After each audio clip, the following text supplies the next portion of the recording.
Hello दोस्तों, आज का हमारा विषय है लुब्रिकेशन सिस्टम पार्ट 3। आज हम ये जानेंगे कि लुब्रिकेशन सिस्टम के साथ साथ ऑयल में और क्या क्या समस्याएं आती हैं। तो चलिए शुरू करते हैं लुब्रिकेशन सिस्टम पार्ट 3।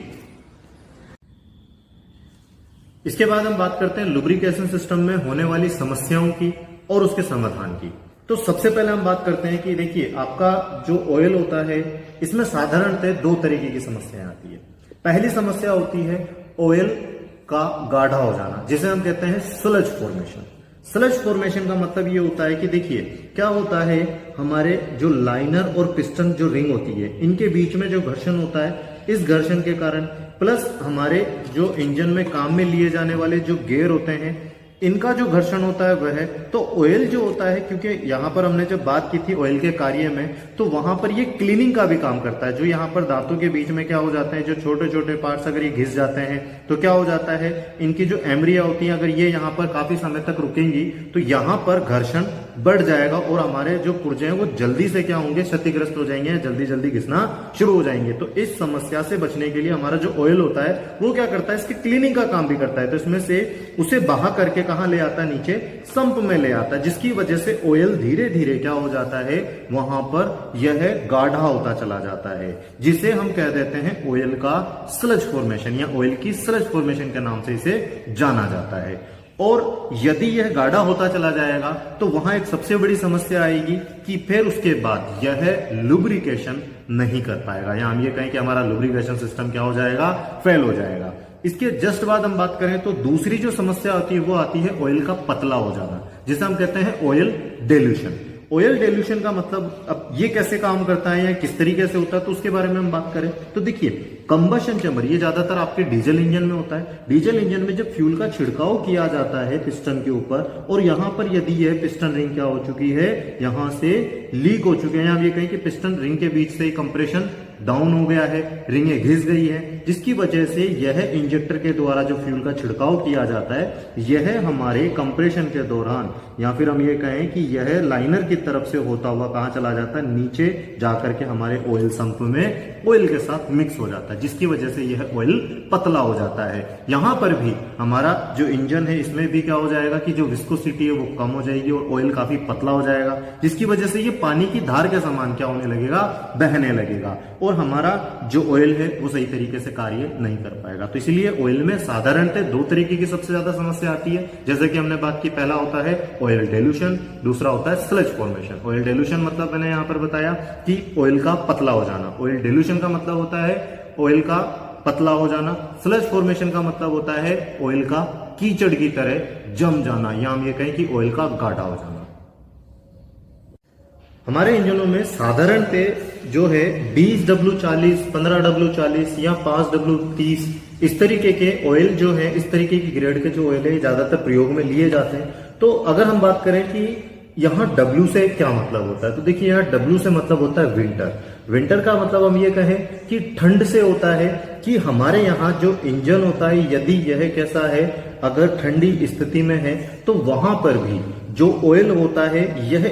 20, जो कि SAE एक संस्था है, हमारे अमेरिकन संस्था है, इसके द्वारा यह जो ग्रेड है ये निश्चित की जाती है। इससे पतला यह नहीं होता है, या फिर हम ये कहें कि देखिए पतला और गाढ़ा, यहां पर हम इसे भी समझने की कोशिश करें कि ऑयल पंप जो होता है वो क्या करता है, हमारे ऑयल को पंप करता है, और पंप करके क्या करता है, यह आगे तक भेजता है। अगर ऑयल क्या हो जाता है, गाढ़ा होता चला जाएगा, तो ऑयल जो है आगे तक नहीं जा पाएगा, जिसकी वजह से हमारा जो लुब्रिकेशन सिस्टम है, या हम ये कहें कि उसमें काम में लिए जाने वाला, जैसा आपका ऑयल फिल्टर है, ऑयल गैलरी है, उसमें यह रुक करके पहुंचेगा, या फिर ऑयल पंप जो है वो कंप्रेस नहीं कर पाएगा, दिक्कत आएगी। तो इसीलिए हम लोग जो है ऑयल को इस तरीके से चयन करते हैं कि उसका भौगोलिक स्थिति का क्या ना पड़े, उसके ऊपर कोई फर्क ना पड़े। इसीलिए हम 20W40 या हम ये कहें कि 15W40, 5W40 तरीके का ऑयल काम में लेते हैं, कि यदि यह ऑयल क्या होता चला जाए और ज्यादा गर्म होता चला जाए तो हम वहां पर 40 डिग्री का जो ऑयल है वहां पर यह भी क्या नहीं होता, पानी के बहाव के समान नहीं बहता है, और इसके अंदर भी जो चिपकने का गुण होता है यह भी खत्म नहीं होता है, यह पुर्जों के साथ चिपक के चलता है। क्योंकि अगर इससे ज्यादा किसी इंजन में, हेवी ड्यूटी इंजन में अगर इसे ज्यादा काम में लिया जाता है तो वहां पर हम क्या करते हैं, ऑयल कूलरों का प्रयोग करते हैं और ऑयल कूलर के माध्यम से क्या किया जाता है, इस ऑयल को ठंडा कर लिया जाता है। इसके बाद हम बात करते हैं लुब्रिकेशन सिस्टम में आने वाली और भी समस्याओं की। तो देखिए, सबसे पहले हम बात करें कि इसमें लीकेज की एक समस्या रहती है, या हम ये कहें कि जब भी हम कभी क्या करते हैं, डिपिस्टिक गेज के द्वारा हम ऑयल लेवल की जांच करते हैं तो हम हमेशा ये पाते हैं कि ऑयल का जो लेवल है वो धीरे धीरे कम हो रहा है। तो ऑयल लेवल का कम होने का सबसे बड़ा रीजन हम ये कह सकते हैं कि देखिए, एक तो हो सकता है आंतरिक लीकेज। आंतरिक से हमारा मतलब होता है कि इंजन के अंदर कंबशन चेंबर में जो है ऑयल जल रहा है, या फिर हम कह सकते हैं कि एक होता है बाहरी लीकेज। बाहर का मतलब ये हो सकता है कि किसी भी जॉइंट से, या फिर जहां पर भी आपने क्या कर रखा है, ऑयल गैलरी आपने जो बना रखी है बाहर की तरफ, वहां से ये लीकेज हो सकता है, पैकिंग वगैरह से लीक हो सकता है, ऑयल सील से लीक हो सकता है। तो वहां से ऑयल अगर क्या होता रहेगा, टपकता रहेगा, बाहर की तरफ गिरेगा तो भी ऑयल लेवल कम हो जाता है। लेकिन अगर यहां पर हम ये कहें कि कंबशन चेंबर में ऑयल क्या हो रहा है, जल रहा है, तो देखिए उसका रीजन जो है हम लोग सबसे ज्यादा ये मानते हैं कि यदि क्या होता है कि पिस्टन रिंगें जो होती हैं यह घिस जाती हैं, तो उसकी वजह से ऑयल जो होता है यह हमारे कंबशन चेंबर में पहुंचता और जाकर के जलता है। लेकिन ये जरूरी नहीं है कि हमेशा जो ऑयल है ये कंबशन चेंबर में जाके जल रहा है तो इसकी वजह से हमारी पिस्टन रिंगें ही क्या है, जिम्मेदार है। इसके अलावा एक समस्या और हो सकती है, यहां पर ऑयल सील जो होती है कहां लगाते हैं हम, वाल्व सील के ऊपर, यह वाल्व के ऊपर लगाई जाती है, वाल्व सील कहलाती है, जो वाल्व गाइड के ऊपर लगती है। वाल्वों को क्या करती है, ये साफ करने में मदद करती है ताकि ऑयल जो है वाल्वों के थ्रू कंबशन चेंबर में जाके ना जले। यदि यह लीक हो जाती है तो भी कंबशन चेंबर में क्या होता है, यह ऑयल जाकर के जलने लगता है। अगर यह कंबशन चेंबर में ऑयल जल रहा है पहुंच करके, तो क्या होता है कि यहां से आप देखेंगे आपको नीले कलर की धुआं दिखाई देगी। एक स्वस्थ इंजन जो होता है यह रंग विहीन धुआं देता है। रंग विहीन का मतलब होता है इसका कोई कलर नहीं होता है, इसीलिए हम इसे बोलते हैं रंग विहीन धुआं होता है। लेकिन यदि आपको नीली धुआं दिखाई दे रही है, इसका मतलब यह है कि कंबशन चेंबर में ऑयल जाके जल रहा है। तो हमें हमेशा क्या करना चाहिए, इनकी पहले जांच करनी चाहिए, उसके बाद ही हम क्या करते हैं, इस निष्कर्ष पर पहुंचते हैं कि पिस्टन रिंगें जांचनी, मतलब उसे चेंज करना चाहिए, या फिर हम जो है ऑयल सील से ही काम चला लेंगे। अब चलिए एक बात और हम करते हैं कि आप जो है, ये भी आपके दो टेस्ट होते हैं कंबशन चेंबर में, जो पिस्टन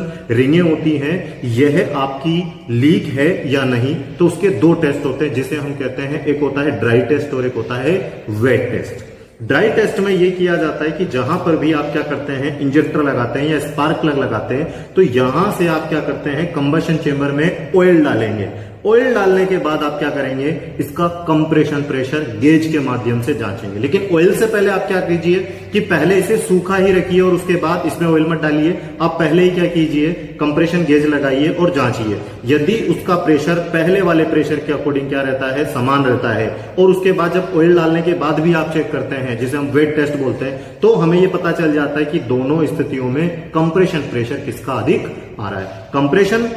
लीक होने का एक कारण हो सकता है कि गैस किट का भी फटना हो सकता है, या हम ये कहें ऑयल जो है वो गैस किट फटने के कारण भी आ सकती है। कहां पर, हमारे कंबशन चेंबर में। तो इस तरीके से इसके ये कुछ एक रीजन होते हैं जिसकी वजह से ऑयल जो है यह हमारे जो होता है वहां पर कम हो रहा है। तो यहां कंबशन चेंबर में कैसे पहुंच रहा है, तो उसके लिए हमने अभी बात की है। इसके बाद अंत में आप लोगों के लिए एक सवाल, आपको यह बताना है कि 15W40 या 5W40 में W का क्या मतलब है। आशा करता हूं मेरे द्वारा दी गई इस जानकारी से आप संतुष्ट होंगे। धन्यवाद।